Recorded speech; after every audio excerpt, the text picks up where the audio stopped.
Alice, I am really hungry this morning. I just want to say that I feel like I could eat a horse, right? And that's no hyperbole. I could eat a horse, and I'm tired too. I just didn't get enough sleep. I feel like I could lay down and sleep for a month. And that's no hyperbole.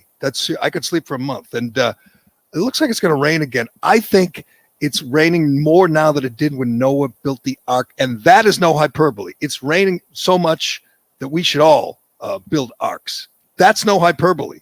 All right. I'm serious about this. And the fact that when you go to vote this fall or whatever the next election day is in your community, if the little old lady from the League of Women Voters says, let's see, your name is Gerald Callahan, is okay, can I see your driver's license? And I hold it up. That, Alice, is worse than the Civil War. And that's no hyperbole. That's no hyperbole. I just want to explain to you how bad it is that a poll worker might ask to look at your ID to confirm your identification. Something that 82% of the public supports. That every single country in the European Union, I believe it's 47 countries, requires that you show your ID. Every even like 60-something% of Democrats believe you should show your ID when you vote. Everybody knows it makes all the sense in the world. But if you do ask to see, if someone does ask to see your vote, see your license, that is worse than a war that killed 616,000 young men. That's worse than a war that lasted 4 years. And it cost, and during the length of the Civil War, just try to put your mind around this. Every day for 4 years, 500 young men died. Every family in the Union and Confederacy lost at least one son. I mean, it's just essentially how it worked. 500 young 18, 19-year-old boys a day were slaughtered for 4 years. It's the bloodiest conflict, obviously, we've ever been involved in. Over 1 million casualties. Again, 616,000 dead. And that empty husk of a man in the White House, this absolute struggling old man, this pathetic old man in the White House stands before the cameras. I understand he doesn't have a single thought left in his pickled brain. I understand that there's not much there, but he reads what's on the teleprompter. And on the teleprompter, it said that asking for voter ID, I'm sorry, and also limiting early voting days from like 17 early voting days to 15, and allowing people to vote on Saturday and Sunday, and allowing people to vote mail-in balloting with an ID, and allowing people to keep the polls open until the last person votes. Allowing all that mm-hmm. is worse than 500 dead boys per day. I don't know why. I mean, obviously, Joe Biden lies every day, every time he steps before the camera. Obviously, Jen Psaki lies every time she steps before the camera. I don't know why this bothers me so much. I guess because I don't know. I think I read a book once on the Civil War. I think I saw a movie. I saw Glory. I saw Lincoln, and every time I read or hear or see a movie about the Civil War, I try to grasp what it was like to be there, knowing every single day, 500. I mean, I think the death toll in Afghanistan after 20 years, I can look it up, is like 4,000, which is awful, brutal, awful. That is literally a week of the Civil War. 1 week, we lost as many young boys in the Civil War as we did in, I'm going to get the number of Afghan dead or Iraq dead. We can't grasp it because it was so bloody and so brutal and just so violent and it's so costly. And this, and the population was much smaller then too. Population So 2% of the population of the country just perished in this war, and that's not counting all the people. You know, Lincoln suspended habeas corpus, people's rights were suspended. There's like Andersonville prison, people suffering and starving to death there. It's just, I mean, to compare the two things is just out of control. Good point. So Lincoln, arguably our greatest president, certainly our most consequential, besides Washington, suspends habeas corpus, and this empty shell of a man who is now sitting in that seat, who's now serving in that office, says this is the worst thing since the Civil War, and that's no hyperbole. So Lincoln suspends habeas corpus. The little old lady from the League of Women Voters said, "Can I look at your ID?" That's comparable. That's no hyperbole. You're right. In 1860, there were 31 million people in this country. The population has increased more than 10 times. So right now, if the Civil War took place, a comparable death toll, the cost would be 6 million dead, 6 million young boys dying, 5,000 a day. That's what, if you factor in the increase in population, that would be the impact. 5,000 a day for 4 years. I hate when people do this. I hate, especially when this absolutely transparent charlatan in the White House does it for two reasons. It's such a lie. I mean, he talked yesterday about the big lie. Do you remember? Oh, I maybe you're not as old as I am. Maybe you don't remember. Do you remember 2 months ago when Marjorie Taylor Greene used a Hitler Holocaust analogy, and right. The whole world was going to end because this was so inappropriate? She literally had to go meet with Jewish people at like the Holocaust Museum and read up and deliver a heartfelt apology for making a Holocaust analogy. Do you know what calling something the big lie is? That's stealing one from Goebbels, or as Joe Biden calls him, Goebbels. That's stealing one from Goebbels.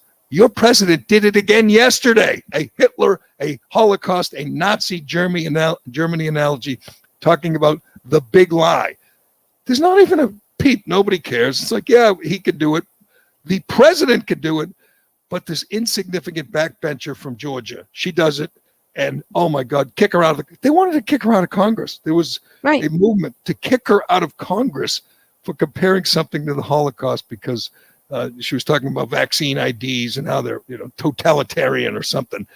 But he can go before the cameras, and it's one thing when he goes off script and he talks about whatever, makes up a lie about corn pop or about something his mother or father said. Whenever Joe Biden says anything about his mother or father, alarm bells should go off. It is a lie. He's just making it up, as we see. Remember, he said his father saw two guys kissing in 1963 or 1964, and said, "Joey, love is love. It's fine. Love is love." This is an unemployed miner, coal miner in the 1950s, right? Said, "Love is love, Joey." I mean, that's just such a lie that you don't even know what to say. Of course it's a lie. But well, the Democrats all do this about that issue in particular. It's like, Liz Warren was a Republican in the 90s, and she says she was for gay marriage all along, which would make her one of an extremely tiny percent of Republicans in the early 90s who were for gay marriage. I mean, Obama was elected being against gay marriage in 2008. We're not allowed to talk about that, but he said marriage was between a man and a woman. So, but then we're supposed to believe that Joe Biden's dad was more enlightened than 2008 Obama. Right. And Joe Biden, who was against gay marriage when he used to be a Catholic. I mean, now he still sometimes pretends to be one, but they all were. Clintons were, Obama was, you name it. Kerry, Kennedy, they all were. And it's convenient now to pretend that, when you saw two guys kissing 60 years ago, you said, hey, they just love each other. That's obviously made up, but it's almost harmless. He's lying, but this to me is more nefarious. Someone typed that into the teleprompter. I mean, obviously, this guy will read anything you put in front of him. You put that in front of him, say, it's the worst, though, and we'll play it. Just give me one more second. We'll play it. We should have played it right off the top, and I should just shut up because it speaks for itself. He reads it, and I'm not sure this is in the teleprompter, but he says, that's no hyperbole. When it's the definition of hyperbole, it's outrageous. And I realize that we don't have a lot of families who are still grieving their loved ones lost at Gettysburg, but it is insulting. It's not just outrageous, it's insulting. He thinks that somehow that will affect someone out there. And I realize that, a number of his followers are really, really dumb, particularly the ones who are on MSNBC and CNN. But does he actually thinks, or his script writer, whoever wrote the thing for him, Psaki or Ron Klain, said, here's what we're going to do. We're going to go all in. We're going to pretend asking people to show an ID, which everybody supports, is worse than the Civil War or as bad as the Civil War. And that's no hyperbole. They think that's going to work. That bugs me to no end when I think that when they craft that message, it's not off the cuff. It's not just him going off script, because God knows that is a train wreck every time. This is a strategy. The strategy is to compare this perfectly reasonable law or requirement to the worst days in U.S. history. It's like your first follow-up is, excuse me, I thought January 6th was the worst thing since Civil War. A riot at the Capitol where the only person who was killed was a protester, unarmed Air Force veteran. So you had one dead. We did this 2 weeks ago when one of these quacks, these Steve Schmidt type lunatics, said it's worse than January 6th is worse than 9/11. And 9/11, almost 3,000 people killed. On January 6th, one person killed, and she was shot by a cop in the throat. Obviously, it's insane. And I wonder, do you listen to yourself? Again, I know you're trying to reach out to really, really stupid people and lie to them and convince them it's the worst thing ever. But does anyone stop and say, that's insane? I mean, if you want to compare it to the Civil Rights Act of 1964, that's insane too. But that didn't cost the lives of 600,000 young Americans. That wasn't, we weren't losing 500 young boys a day. You can make that comparison. It's stupid, but I think there's a reason he talked about the big lie, because he knows he's participating in the big lie. He knows this is so insane and so outrageous that if he doesn't, set his hair on fire, people might stop and think, boy, you know what? This really isn't a big deal. I just have to show my license. Of course I have a license. And if I don't, I go to the town hall. I get years to do it. I go to the town hall. I get a free ID. It absolutely inconveniences nobody. And these laws too, you can, if you don't have your ID and you want to vote by mail, you can write the last 4 digits of your social on the ballot. That's if you can't do that, you just are lying about who you are. You shouldn't be voting anyway. Well, here's the only argument you need to make. If you're a Republican, or if you're whatever, if you're a reasonable person who thinks this is a reasonable measure, you say this to Jen Psaki or Joe Biden or any of these lunatics from Texas, these drama queens from Texas who flew in their private jets to D.C. to get fawned over by the media. Real tough duty. I can't wait till they go back to Texas and get arrested. That'll be fun. But you say, can you name one person, who will be excluded from voting, whose vote will be suppressed? Name one. And you don't even have to make it a specific person. Like here's Joey Jones over here. He can't vote because. Just give me a prototype of the person who can't vote. So according to Kamala Harris, it's a person in a rural county who can't make a copy of their ID, or as you point out, put down a social security number. They can't do it because they don't have the means. They can't get the Kinko's, which none of us can do because Kinko's has been gone for 14 years. But anyway, that doesn't work. Everybody knows whether you're in the rural or the city or whatever, you can get an ID. You probably already have one. And if you don't have one, you can get one. And if you don't get one, guess what? You don't get to vote. It's not like, it's amazing. It's like people, they want it like you drive by the polling place and just yell out your choice. Just drive by, hey, I vote Biden. Okay, we got it. They want to make it. Or this Arizona law that got overturned in the Supreme Court case. The thing that it wasn't letting people do was, all the law said is that you have to vote in your own precinct. And it's a rule that's been around forever. It just means that if you go to some other polling place in some other precinct, they don't count your ballot. And that was the whole crux of the thing. That's what the worst assault on the Civil Rights Act of anything is, just that you have to go to your own polling place to vote. It's like such an imposition to them. I've never seen an issue, and there are lots of these issues where if you really want to mislead, you mislead, because if you ever told the truth, your case would be absurd. If you ever told the truth that all you want to do is make sure every legal vote counts, of course you want to make it easy to vote. Why else do you think they have early voting? Why else do you think they have mail-in voting, absentee? Of course they want to make it easy. I'm against all that. I think we should have an election day like we used to have. You go to the polls on election day and you vote. That's how it should work. All these ideas, all these measures are designed to make it easier for lazy, apathetic people. That's what happened in 2020 when 81 million people voted for a guy allegedly who can't if he holds a rally or an outdoor, makes a speech, there's like 17 people who show up. If he does an appearance or a speech on YouTube, there's like 112 viewers. Some people, probably just some geek in the front of his computer. Oh, let me check that out.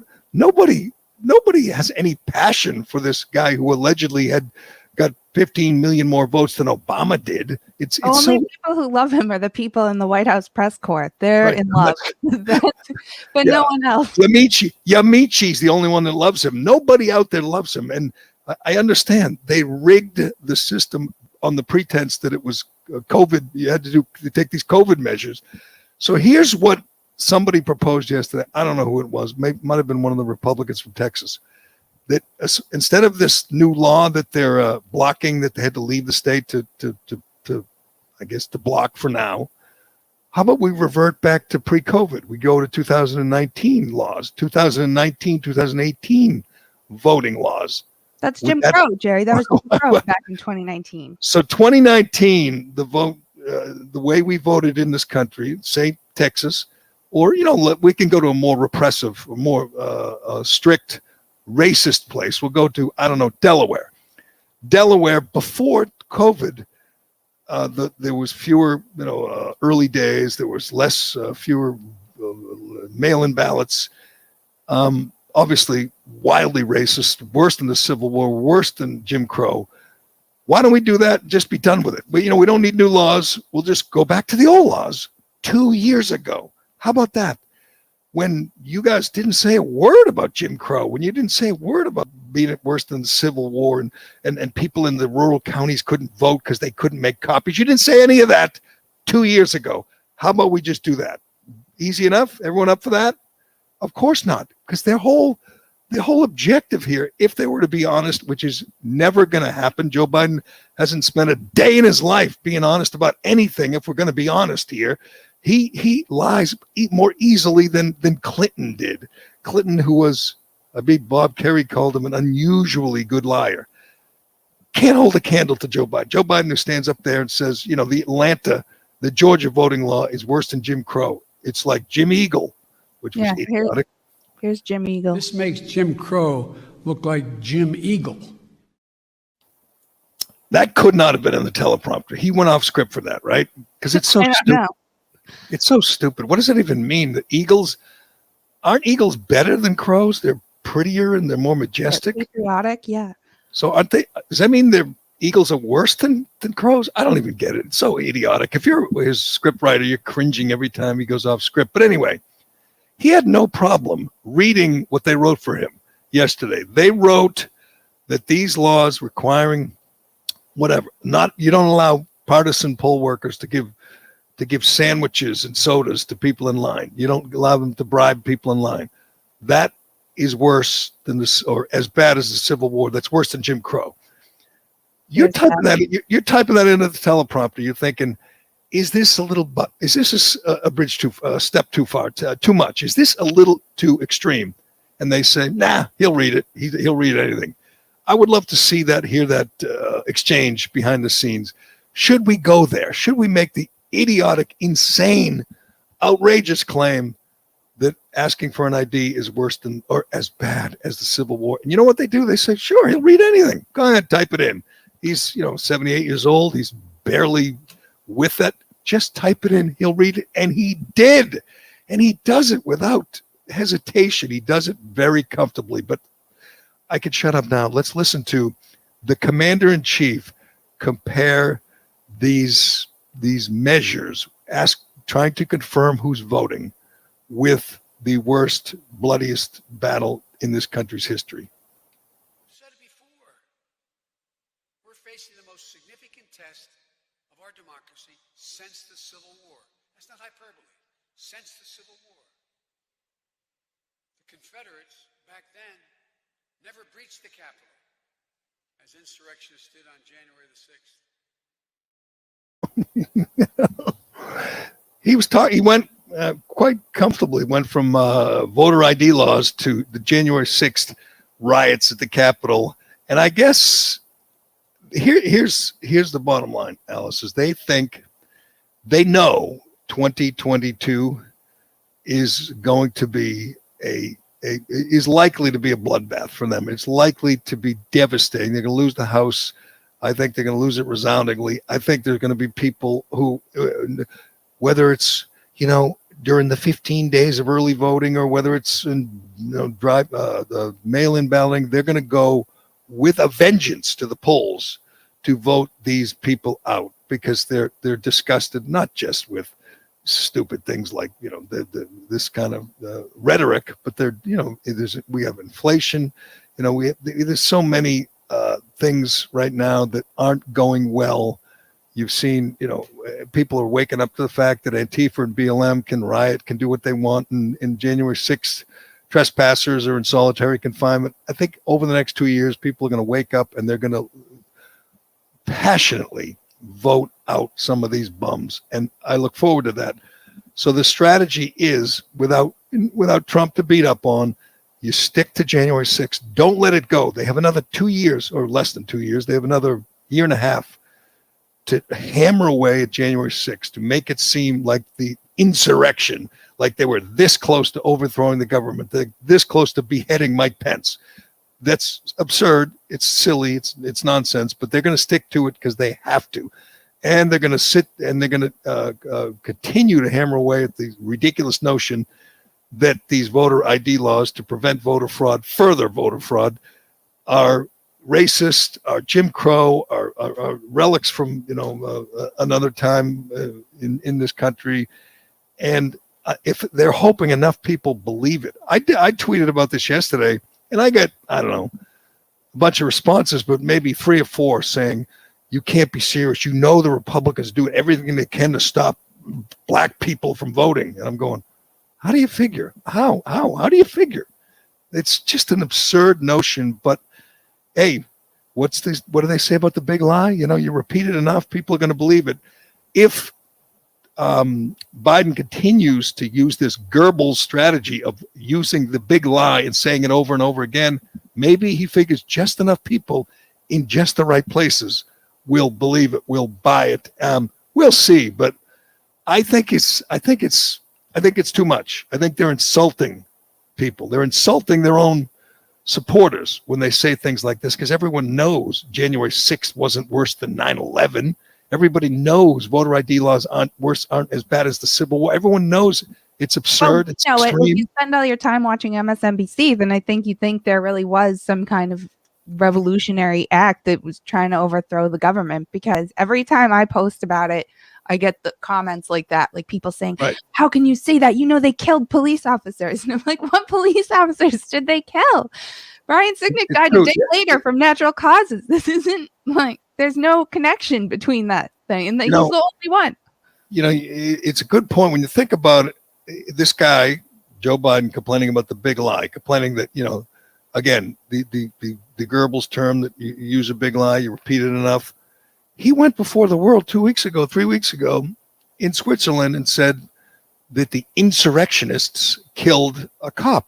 The president said that to the whole world. So he knows it's untrue. He knows it's a lie. He repeated it. And a certain number of people, as you point out, people I hear from, and I've seen a lot of these kind of anecdotes where people are not like stupid. They're not totally ignorant to the news. And they say, yeah, they killed a cop. And you go, no, actually they didn't. And they were surprised to hear that Brian Sicknick wasn't murdered with a fire extinguisher, because you're right. I guess they do get their news from MSNBC or the New York Times or other less than credible sources, and they believe it when it's not true.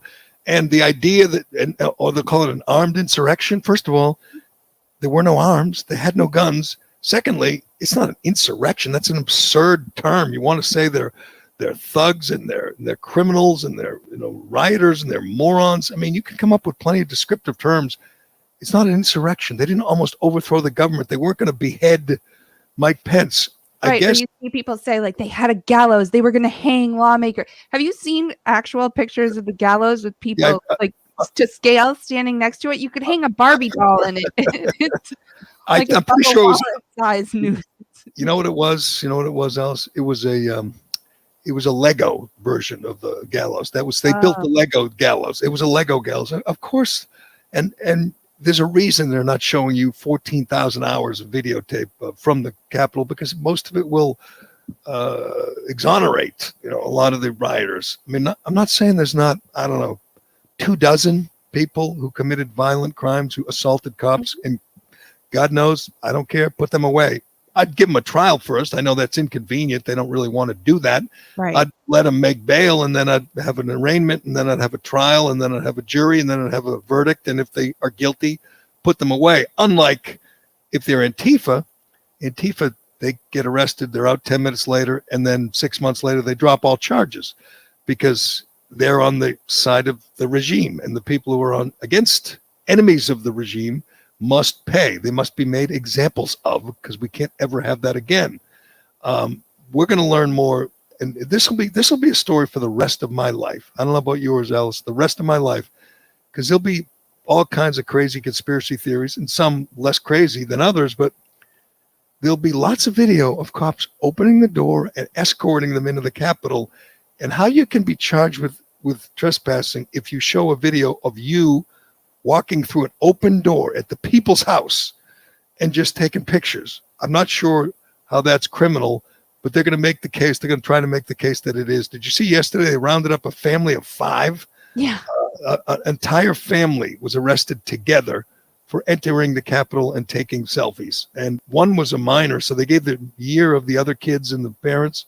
And the 17-year-old, high school kid, they didn't give the name, but they were all arrested, taken in.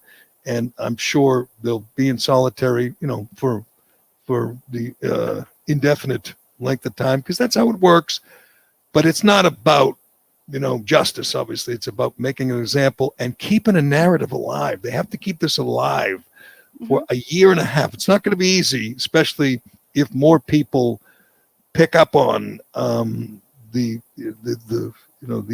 story and the outrageous way these people are being treated. If someone other than Julie Kelly of American Greatness covers this, and she was pointing out this family's from Texas, like, where's Ted Cruz? Where's the congressman from Texas? Where are public officials in Texas when they see their people they're getting arrested and dragged back to D.C. and jailed indefinitely for trespassing, essentially, or for disorderly conduct?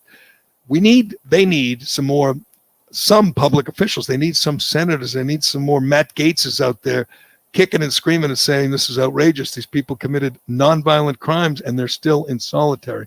But again, that theme is their only hope of avoiding a complete blowout in a year and a half. If the people think, that the Republicans support violent insurrection and Republicans support, assault on police, then they might stick with the ruling party. But if they see through it, if they see it's just a political strategy on the part of Biden, which it is, on the part of the administration, it's just like voter ID laws. This is a strategy to lie to enough people, convince them that they don't want, marginalized people, black people, poor people, rural people to vote, which is absurd.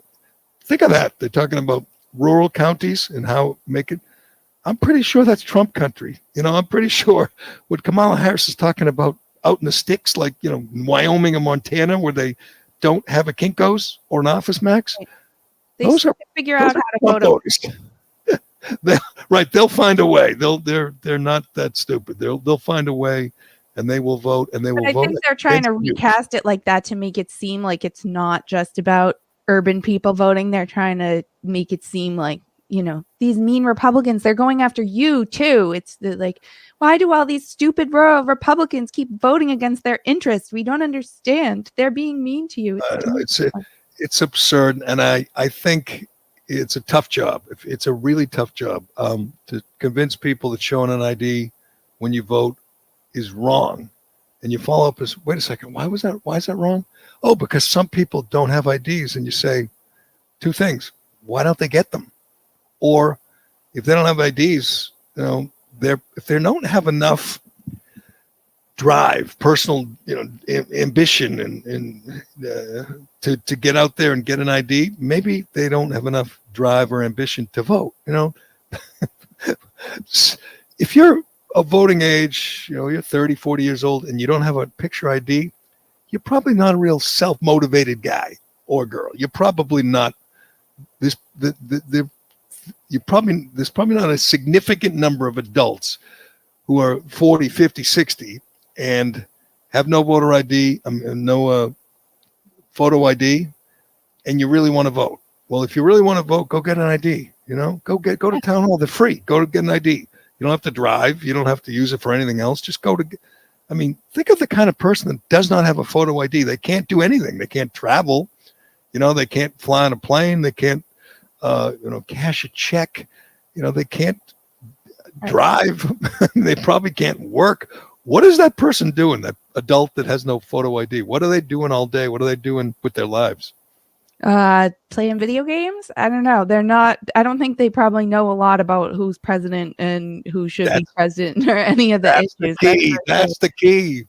That's the ones they want. Those are the devout Biden supporters, the people that don't know a lot. Those are the ones they're after. But the people in Texas are big heroes for defending those people's rights. Yeah. The new civil rights movement is afoot with this crew they went on a private plane. Yes, and with their Miller Lights. And is this the guy? Yeah, this is the guy where we got on the screen the tweet from one of these Democrats from Texas.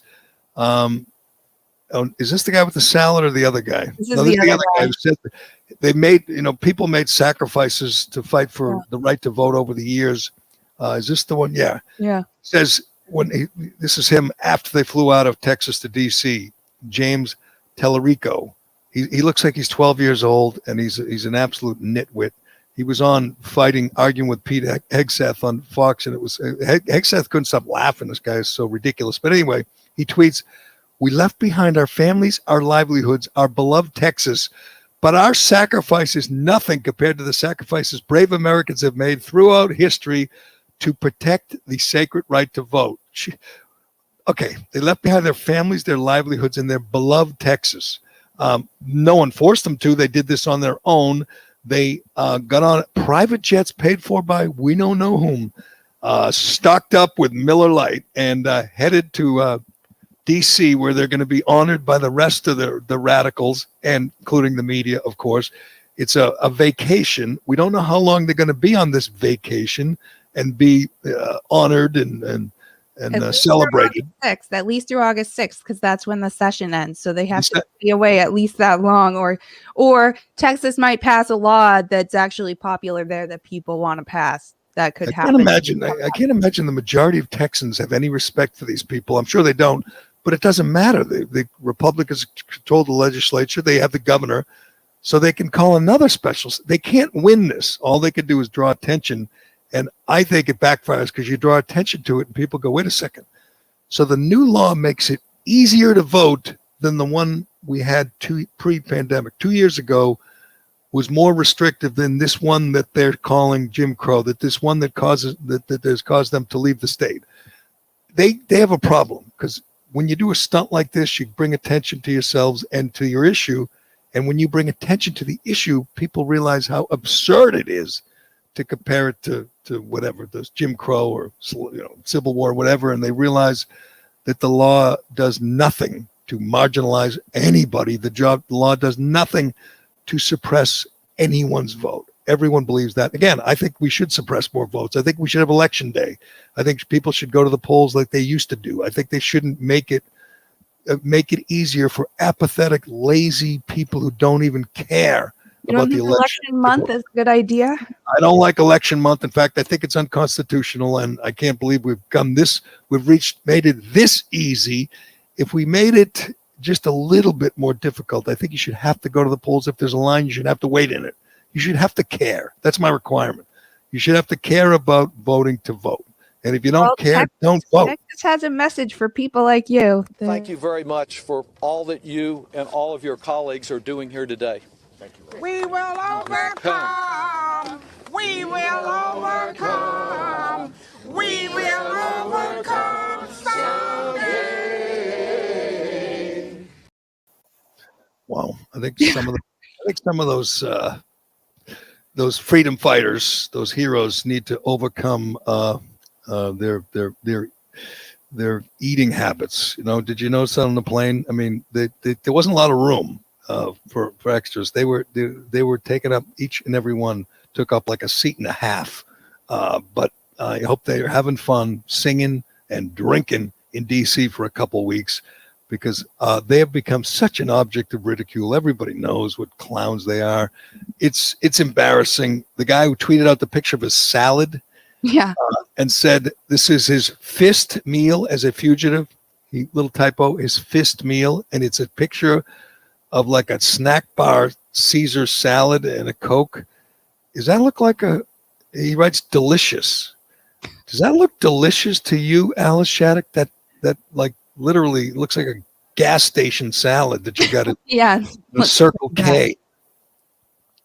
It looks pretty bad. There's not even any meat on the salad, I don't think. Where's the protein? I don't know. But my fist meal as a fugitive. And that same guy, but it's all worth it. It's worth the struggle because good. Yeah, this is good. This is the tweet. What's his name? Gene Wu. Mm-hmm. And he's a state rep. In Texas. He said it was wonderful to randomly run into people who recognized me and applauded what we were doing. First of all, he's a state rep in Texas who's in DC in the airport. He's got a mask on and he says he's being recognized. People are acknowledging what he's doing. First of all, how could you ever recognize him? And secondly, he tweeted out a picture and he's absolutely alone. In the airport. He's in the terminal and there's no one within 40 feet of him. They're all just off to the sides. You just barely can't see them. All the people coming up to him for an autograph or a photo. You think if you were going to take a picture celebrating the fact that they're recognized, you might have someone else in the picture. These people are the most tone deaf idiots. I look forward to the rest of their vacation in DC and their tweets. But we got to get to Fauci, because I want to talk to you, Alice Shattuck, mother of 4 young kids, about the latest directive from the elf on the shelf, flip-flop Fauci. Let me do Shea first, and then we're going to get to Fauci, because I can't believe is anyone left in America still listening to this person. It just amazes me, blows my mind that somebody, I mean, I realize MSNBC and CNN are still listening, but I can't believe any mother or father or kid or whatever is still listening to this idiot. But anyway, I got to tell you about Shea, because this is the last day of their job fairs, big job fairs. They need to hire some people. And I'm telling you, it's a great company, good people. It's a good job. If you have any doubts, stop by today at their Amesbury headquarters all day. It's already started. It goes till 4 p.m., I believe, but stop by in your lunch hour and check out their job fair. They're looking to hire like at least 25 people for good, hard, well-paying jobs. I guarantee you'll like this place. You'll like to work for these people. So stop by at Amesbury today and see if they have a job for you, a job that fits, a good fit for you. And while you're there, check out their precast concrete steps. You know, whether you're building a new home or you need to replace an old staircase, Shea has great values with designs for any home. Their steps are available in concrete, even customized with beautiful stone, granite, or brick. A new staircase can dramatically upgrade the front entrance of your home. In most cases, they can remove the old stairs and have you walking up your new front steps within hours. You can see the whole operation if you stop by today for the job fair, or you can just log on to sheaconcrete.com and check out their precast concrete steps. All right, Alice Shattuck, you have a whole brood at home, and I'm not talking about your husband. I'm talking about your little ones. It amazes me that you can do this. You know, you can do this for an hour and they're not kicking and screaming. They must be well-behaved children. They must be little angels. Well, my 10-year-old's really good. She's in charge. She's 10-year-old's in charge. We've gone over this. You give her $10 to keep the other kids in line. I think along with the $10, you give her like a horsewhip too, right? And a taser. You give her a taser and $10. She keeps those other kids in line every time. It's amazing. And she's the cop. She almost called the police on us for our fireworks on the 4th of July. Wow. She Fireworks? Did you set anything on fire? Did anything catch on fire? Anyone blow off a finger? No, we all survived. Yeah. So your 10-year-old watches the kids, but they're, eventually sooner or later, they're going to be going back to school. And when I hear Fauci, I can laugh at him. He is a clown to me. He is the fact that he still goes on TV every day. He's just this megalomaniac who never wants to, obviously the COVID. He never wants COVID to end because it is everything he's dreamed of. He's a celebrity. He gets to go on TV with his friends Anderson and Chris and Don and Joy and John Berman and the blonde woman in the morning on CNN. Every damn day he gets to go on, talk to his friends. I'm sure sometimes on the weekends when he's out having dinner in Georgetown, he gets to see some of his friends in the media. He'll probably get invited to their holiday parties. He'll probably remain one of the beautiful people for the rest of his life. He's 80 years old now. I don't know how much longer he'll be along, but he will rage against the dying of the light. And by that, I mean the TV lights, the Klieg lights. He will rage against anyone who wants to move on from this pandemic and just move on with their lives. That's the last thing he wants. Now, most people, normal people, reasonable people have moved on. They don't listen to him. They don't watch him. They don't care what he says. They're done with COVID. They have their vaccines, or they already have COVID and they've recovered. Obviously, all old people, most old, vulnerable people, most obese people have been vaccinated. They don't have to worry anymore. So what they do is say, how can we scare them today? That's what they do at the NIH and the CDC when they wake up in the morning. That's what Fauci does before he sits down to talk to Joe Scarborough and Mika. He says, how can I scare them today? And I don't even think he's really subtle anymore. He just comes out and says, as he did yesterday, put masks on your 3-year-olds. Now, 6 months ago, when the pandemic was raging, or 8 or 10 months ago, or a year ago, he didn't say something this stupid. He stuck to whatever the talking points and talked about, protecting people and wearing your mask and keeping social distance and all that.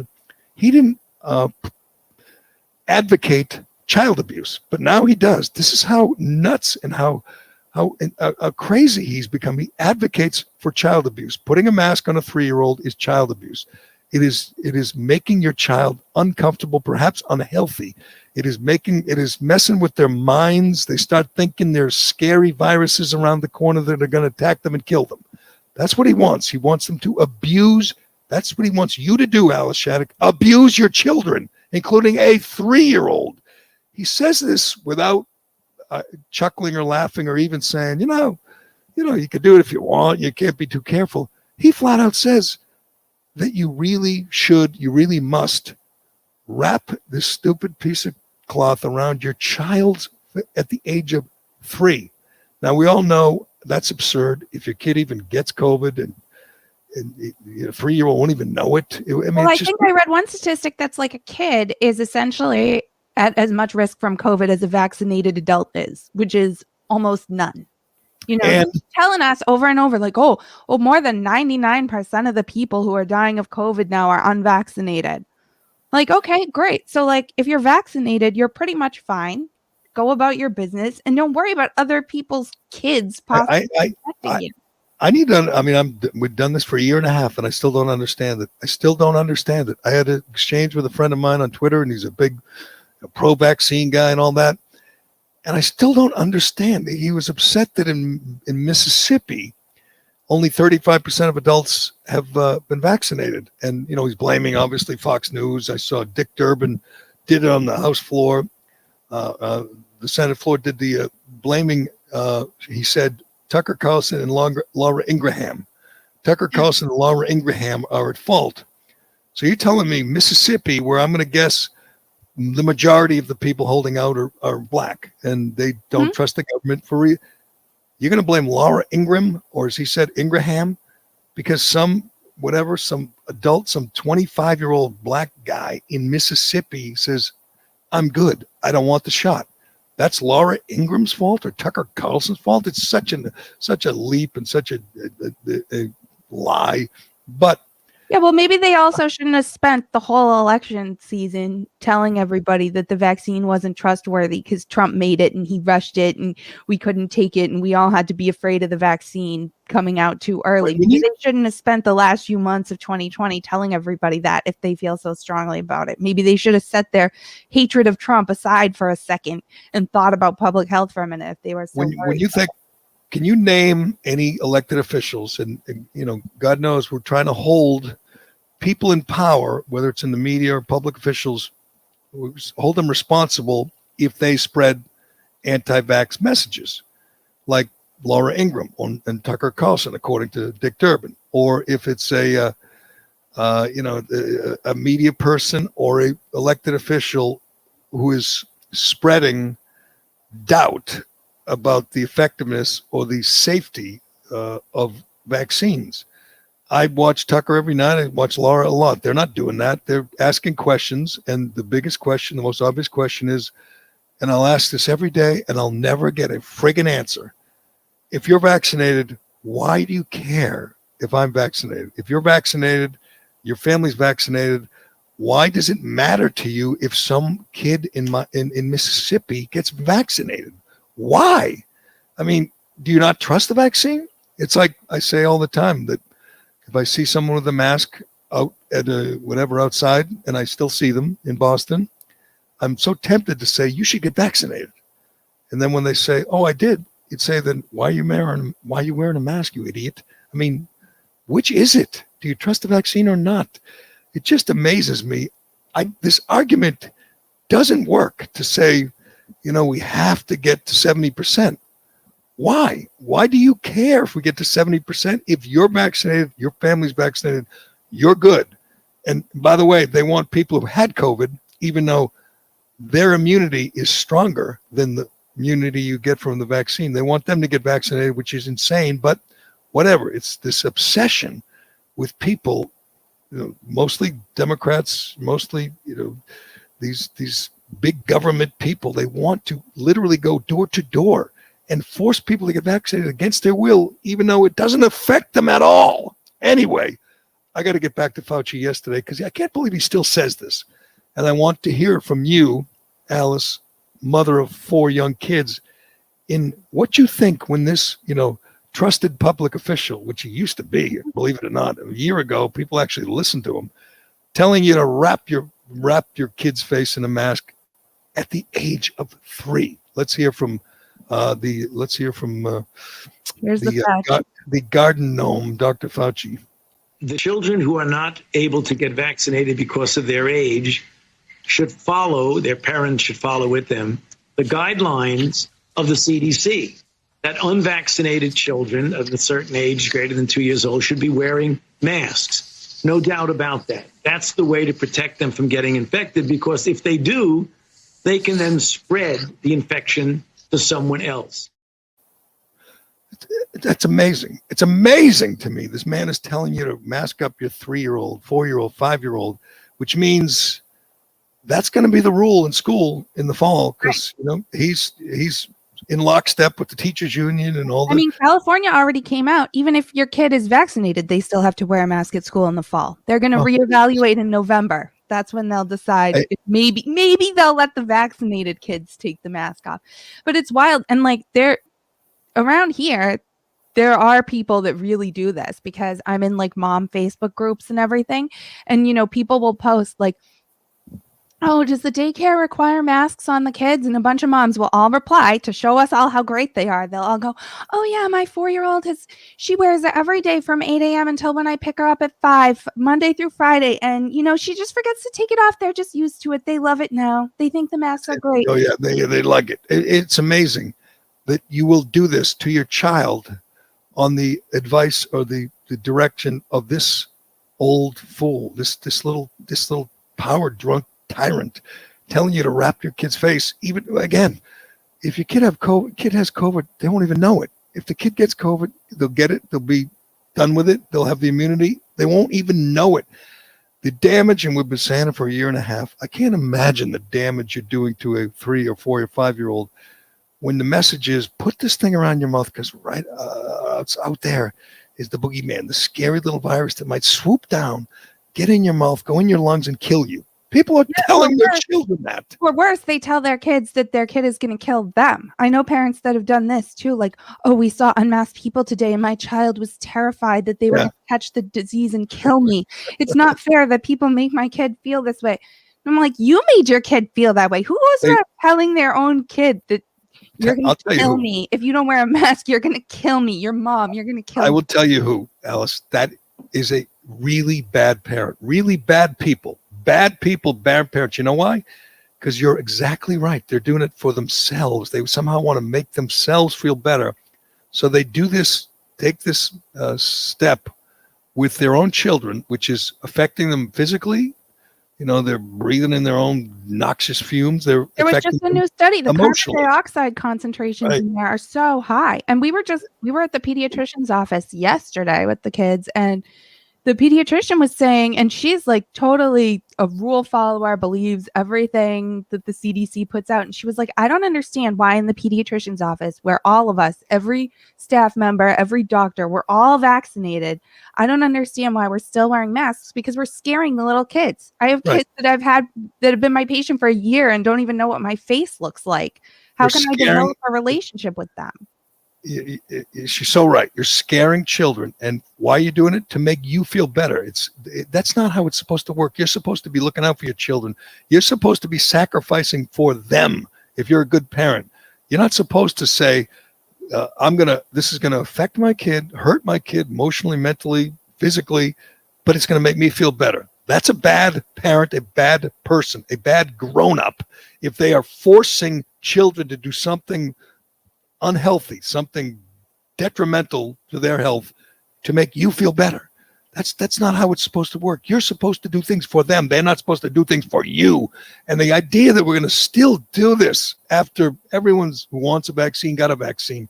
He just said you have to wrap masks around the face of kids who are too young to get vaccinated. Well, you know what? How about we just forget it then? They're too young to get vaccinated. Just let them live. If they get the disease, they won't even know it. And you won't get it because you're vaccinated. God, it's just maddening. They don't have an answer for that. When you say, why the hell do you care if some guy, again, in Mississippi or some 3-year-old down the street doesn't wear a mask or doesn't get vaccinated? Why do you care if you're already protected? They can't answer that. I think the answer is obvious, is because they must keep the panic going. We must keep the crisis, don't let this crisis go to waste. It's a year and a half to election. Who's going to invite Fauci on TV if this ends? He's not going to get any of these speaking gigs anymore. It's a good question. I mean, I guess he'll be a go-to guy for MSNBC and CNN forever, because when they start feeling like people are going back to their lives and feeling better about the country, they're going to say, uh-oh. We need fear. We need fear. We need panic porn. Get him back on the line. Okay, Dr. Fauci, tell us. You scare us again. Scare us again, you little elf on the shelf. And then he'll say, we need to, mask babies in the womb, or you should wear masks in the shower, or you should vaccinate your cat. I mean, he's never going to run out of panic porn. That's his job. That's what he loves. That's his purpose in life. And I look at guys like him and say, you have kids. He has kids. I forget, like 3 daughters. You have grandkids. Isn't there maybe, a Little League game today? Isn't there, a dance recital that you're missing? Because you're serving no purpose here other than to feed your own outsized ego. Can you just go take your grandkid fishing? I think that about Mitt Romney all the time. To, little quick digression. Do you know how many grandkids Mitt Romney has, Alice? I don't know, like 40 or something. He has 25 grandchildren. He has 5 kids, and they're all, good Mormons, and they're all procreating. and that's all well and good. Go nuts. 25 grandkids, which to me means every day that he's up on Capitol Hill, again, feeding his own ego and, meeting with Lynn Cheney and the rest of the never Trumpers and going on MNSP and going on whatever with George Stephanopoulos or Chuck Todd, just because he's so needy. Every day he's missing something. One of his grandkids is doing some game, some dance recital, some, fishing trip. Hell, just, playing catch in the yard with one of his grandkids. He's missing that so that he can, meet some Maggie Haberman for lunch, in Georgetown somewhere. That's a person whose priorities are all out of whack. Same with Fauci. Fauci thinks he's God. He thinks he's irreplaceable. He needs to be there. He ignores his family, his grandkids, when any other quack doctor could go on there and say, mask up your pets, everybody, we're all going to die. We don't need him to do that. Someone else could do that. But he has to be there because he's such an egomaniac. When are people going to recognize? I guess, again, CNN, MSNBC, they want to keep the fear going because that's a strategy for 2022, and he's the best guy to do it. He's the best guy to scare everyone into thinking we need, big daddy government, including big Joe Biden and big Kamala Harris to protect me from the scary virus. And we don't want to go back to those days of Donald Trump. So they need to keep this going. He's basically a campaign operative for the 2022 midterm. So they're not done with that useful idiot yet. He's going to be part of our lives for another year and a half. The Delta plus double super variant anytime now. So right, that Delta variant's coming now. Excuse me, Dr. Fauci, how deadly is the Delta variant? Well, it's not deadly at all. It doesn't kill, vaccinated people at all. So, but it sounds scary. Oh, the Delta variant's coming. But anyway, that we've established that Alice Shattuck and Tom Shattuck are bad parents because their 3-year-old right now is watching cartoons without a mask on. His name's Cyril? Yes. Like Cyrano de Bergerac? Like Cyril? I don't know. It's a saint's name. That's where I got it. I don't know. It's more common in England, though. Yeah, there's a saint. Hey, that sounds like an interesting name. An interesting name. I know all your kids have interesting names, and obviously they're well behaved because they never kick the door in and disturb you or your husband when you're at work. But anyway, enough on flip-flop Fauci and the Texas Democrats. We'll be following their sacrifice, their heroics over the next few weeks. And you know what they're going to do? They're just going to go to lunches and parties and receptions, and they're going to drink more beer and do more TV. With the vice president, they're so oppressed. That's right. They're meeting with the vice president. These little low-level, state reps from whatever El Paso, or going to some expensive lunch with in DC with the VP, and they want us to think, oh, they're sacrificing for our great nation. And then they put the donation link right under their selfies of them sacrificing in their private charter jet with their Miller Lite cases. Well, I would tell all our listeners who won the MLB All-Star game, but I didn't watch, Alice. I stuck to my guns. The game belonged in Atlanta. I hope that lawsuit, I don't even know if it's still alive. I hope the lawsuit that they filed against MLB on behalf of all the black-owned businesses in Atlanta that got screwed out of $100 million and 8,000 hotel rooms. I hope they are successful. That's who I'm rooting for in this sporting event. I'm rooting for the people who are suing MLB. The game shouldn't have been in Denver. It was outrageous what they did. It was gutless. It was cowardly. Rob Manfred, you are a coward. I guess I don't even know who won. I flipped by it once or twice, kind of by mistake, but I did not pay much attention. And but I can tell you, I'm getting excited to watch USA basketball in the Olympics. they won. They stopped the bleeding. I think they beat I don't know who it was, Argentina last night or yesterday. So they lost 2 exhibitions in a row. They're heading to Tokyo. I guess they're vulnerable. It's not going to be like a cakewalk, so that'll be worth watching. But We're what are we, 1 week away? Yes, 9 days away from the start of the most lifeless Olympic Games. No fans, no Sha'Carri Richardson, not much media, but Jessica Springsteen will be there with a show horse, as will Gwen Berry, who will finish way out of the money in hammer throw and not even be mentioned in any of the rundowns, which is good. Screw her. And you know what? There'll be other people who will, like Gwen Berry, who will take a knee or will speak out and hold up a BLM thing. There'll be some of that, which will be okay, because that'll probably bring more attention to the Olympics. Without that, I'm not sure they're going to get too many viewers, but we will keep an eye on that, keep track of that, and keep you updated. But we shall leave it there. Anything else, Alice? I haven't heard a word out of your brood, or out of the dogs, or the chickens, or the goats, or the. I'll go find out who's bleeding or whatever down there in a few minutes. But if they don't have their masks on, you have my permission to spank them, to use a little capital punishment. But corporal punishment. Sorry, not capital, corporal punishment. But we won't go that far over masks yet.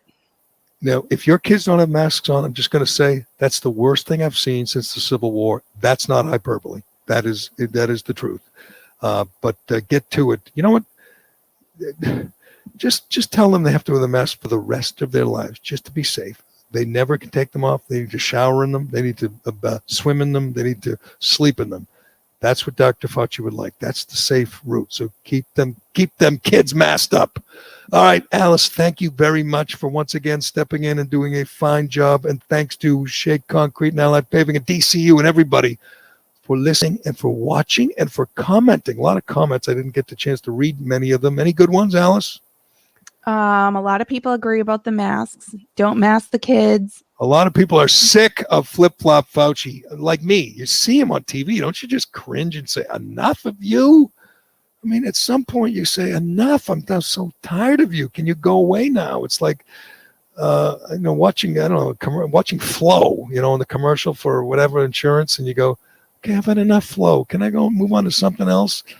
Nothing against Flo. She's probably a very nice person, but just a little. Points out that the Texas Democrats were sacrificing for our democracy because drinking Miller Lights is a sacrifice in itself. It was kind of odd. They got a case of beer, Miller Lite, which isn't even on ice, like a warm case of Miller Lite. I don't know. When I've been on private jets before, and you kind of go high end because they have pretty good accommodations when you go on a private jet. It's fun. It's like you feel like you're beating the system and you're doing something that you may never get to do again. And These people, they'll get to do it again because they'll get to fly home in a couple of weeks when they get arrested, which will be fun. What are they going to do when they get arrested? They're going to have to go to jail and bail out? They just take them to the State House? House of Representatives, so they have to do their job. It's just basically a law that it's like you can't stop the state legislature by running away. You have to show up. So they do a call of the House is what it's called. And then that's like, we don't have quorum. Everybody who needs to show up now. And right. And then they can arrest you. Then they'll go vote. Then they'll go vote. They'll lose. They'll pass this law that says you have to show an ID and you only get 15 days of early voting, which clearly is worse than Pearl Harbor. Dennis says their beer choices are the same as their singing. Their beer choices are the same as their singing. It's worse. I'm just going to say it. This new voter ID law in Texas is worse than the Holocaust. It's worse than the Holocaust. It's worse than World War II, World War I. It's worse than the Revolutionary War. It's worse than the Black Plague. It's the worst thing to ever happen to humankind. And that's not hyperbole. Not hyperbole. But we will leave it there. I'm Gerry Callahan. This is the Callahan Podcast, and we will talk to you again tomorrow.